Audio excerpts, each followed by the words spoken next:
Hey guys, welcome back to 2020. We're going to be doing here a review of UFC 246.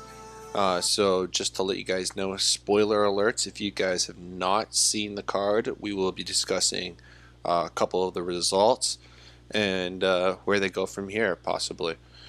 So there's your warning. Just going to give you guys a couple seconds to get off the video, and here we go. So, the first things I want to look at, Aleska Kammer versus Justin Ledet, was actually a really freaking good fight. Ledet had a really nice jab in that for the early prelims, and Aleska Kammer, he didn't look as good as I thought he would, but maybe it was just the UFC jitters of finally being in the actual cage for the first time. It was a fun fight overall, and of course Sabino Mazo beating JJ Aldrich by decision. Nothing too special with the early prelims, but once we got to the actual prelims on ESPN Plus, I guess for guys in the States, for me it was on TSN though. The first fight, it was actually hilarious. The Kelvin Gastelum lookalike, Nasrat Haksprat. I can't even pronounce his last name, but what a knockout by Drew Dober. Oh my god. What a KO. That was sick. Props to Dauber for that. He's calling out Habib now. I don't know why you would call it Habib. I mean, great knockout, bro, but I don't think you deserve Habib just yet. We can get to that later, though. Of course, Askarov defeated Tim Elliott. Tim Elliott, what an unorthodox style. Coming at Askarov with his hands down like a good, I would say, at least 50% of the fight, the last half of the fight. Very fun fight to watch. Askarov obviously took the decision win on that one. And then, of course, my favorite prelim fight that I was the most excited for was Sadiq Yusuff and Andre Fili. It did not disappoint. It was just a war. I really didn't know who was going to win at the end of the day. Sadiq Yusuff did come out on top, and he's going to make a good claim for a main card spot in his next fight. Go Nigeria, that's for sure. And of course, the biggest surprise of the entire undercard has to go to Roxanne Modafferi over Macy Barber. I mean, Macy Barber had a torn ACL. They came in between rounds, and the doctor even said live, partial ACL tear. That was hilarious. And then he just lets him fight. I mean, that's the part that was hilarious. That they just, nonchalantly, just a partial ACL tear. No problem. She obviously was hurting during that fight. She couldn't really do much. Roxanne was the biggest undercard on the entire fight, according to the odds makers. I think she was like plus 700, according to some places. Anyway, she came out on top by decision and defeated Macy Barber. So congratulations to Roxanne for that. Now going on to the main card, we had, of course, the late switch up because Alexa Grasso missed weight by, I believe it was 5.5 pounds. So her and Claudia Gadelha got scrapped from the main card. And in their replacement was Brian Kelleher and Odi Osborne. Actually, a really good fight. We will get to that in a second. But first on the main card was Anthony Pettis and Diego Ferreira. Now, I predicted Anthony Pettis would win by decision. Boy, was I freaking wrong.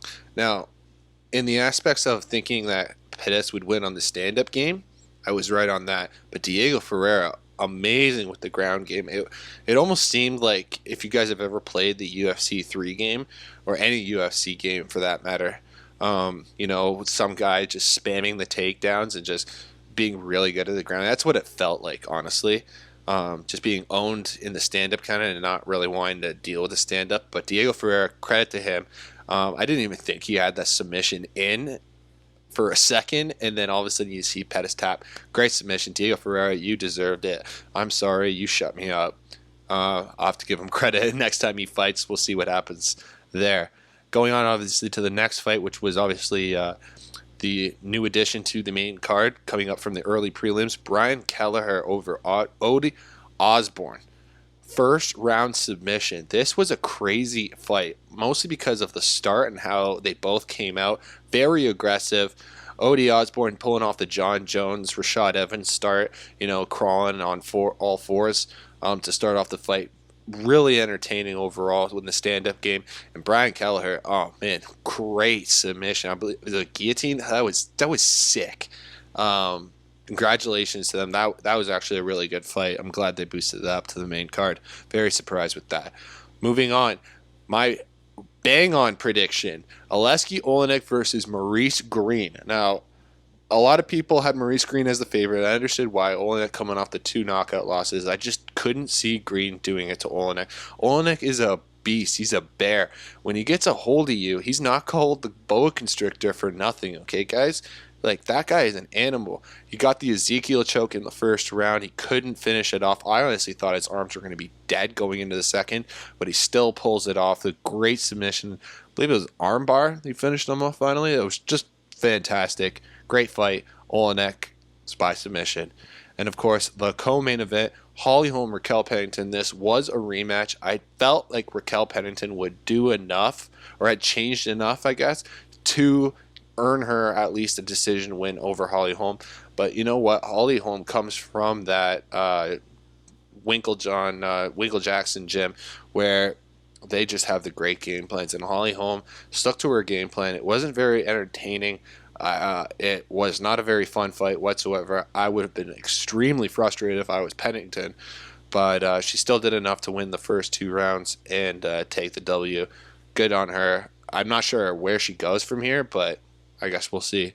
And of course, the main event, everyone was, I think, absolutely shocked on how he did it. Not necessarily on the results. I think most of us were expecting Conor McGregor to come out with the dubs.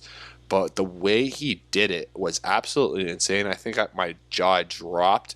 I was silent for a good minute or two after the result. It just, watching the replays and just, wow, it was amazing. Cerrone, dodging the kick early, and then all of a sudden they pair up in the clinch, and McGregor just landing those shoulders. I think it was 4 or 5 shoulders straight to the bone of the nose. Like, insane. Or cartilage, sorry. What am I saying? Cartilage of the nose. And it just, bam. Guaranteed broken. And then, of course, finishes off with the head kick and a couple other punches to finalize it. Great TKO by McGregor. Now, where do they go from here? That is the big question. I think I'm going to do another video on that. This video's long enough, so I'm going to come back. I'm going to do another review or analysis of where they go from here, as well as previewing the upcoming cards this week. We have, of course, Curtis Blades versus Junior Dos Santos, and of course the Bellator card.